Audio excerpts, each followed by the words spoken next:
புறஜாதிகளுக்கு, தேவனை அறியாதவனுக்கு கூட அவர்தான் தகப்பன். என்ன வித்தியாசம்னா, நமக்கு அவர் தகப்பன்னு தெரியும், அவனுக்கு தெரியாது.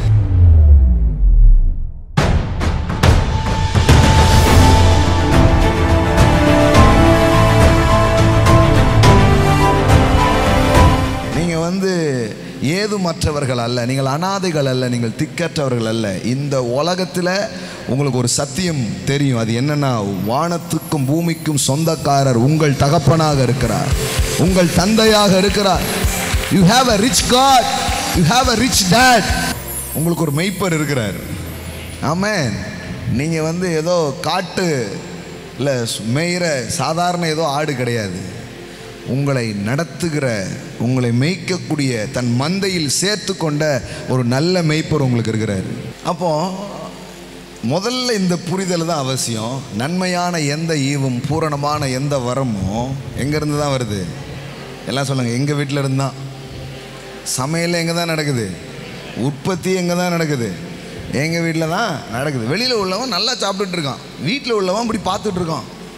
என்னடா இப்படி சாப்பிட்றேன்ட்டு, உங்கள் அப்பா தாண்டா கொடுத்து விட்டாரு அப்படின்றான். தந்ததே யாரு? உன் தகப்பன். ஆமென்.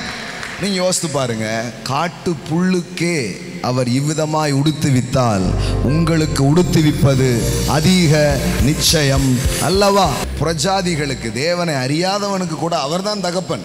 என்ன வித்தியாசம்னா, நமக்கு அவர் தகப்பன்னு தெரியும், அவனுக்கு தெரியாது. அவனும் யார் தான்? புள்ள தான். நீங்கள் புள்ள, அவன் தொல்லை அப்படிலாம் இல்லை. புள்ள தான், ஆனால் அவனுக்கு தான் புள்ளன்னு என்ன பண்ணாது? தெரியாது. உங்களுக்கு அது தெரியும். இவ்வளோதான் விஷயம்.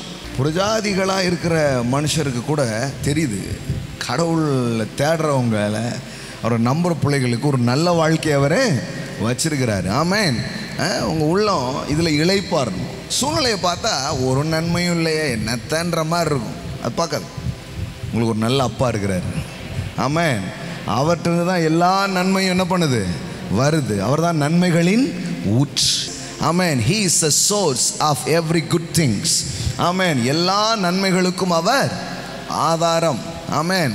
ஆதாரம் உங்களுக்கு புரியும்னா, சேதாரம் இல்லை, செய்கூலியும் இல்லை, தங்கம் உங்கள் கையில் வந்துடும். ஆமென். ஏன்னா அவர் தான் ஆதாரமாக இருக்கிறாரு. அல்லேலூயா. அப்போ சேதாரம் தான் சிலுவையில் போயிடுச்சே. அதான் செய்கூலி அவரே விலையை கொடுத்துட்டார். ஆமென். அப்போ என்ன பண்ணுறது? இப்போ நீ எடுத்துகிட்டு போன்றார். எல்லா நன்மையும் எடுத்துகிட்டு போ, சுகத்தை எடுத்துகிட்டு போ, செழிப்பை எடுத்துகிட்டு போ, ஆசீர்வாதத்தை எடுத்துகிட்டு போ, சகலமும் உன்னுடையதாய் இருக்கிறது.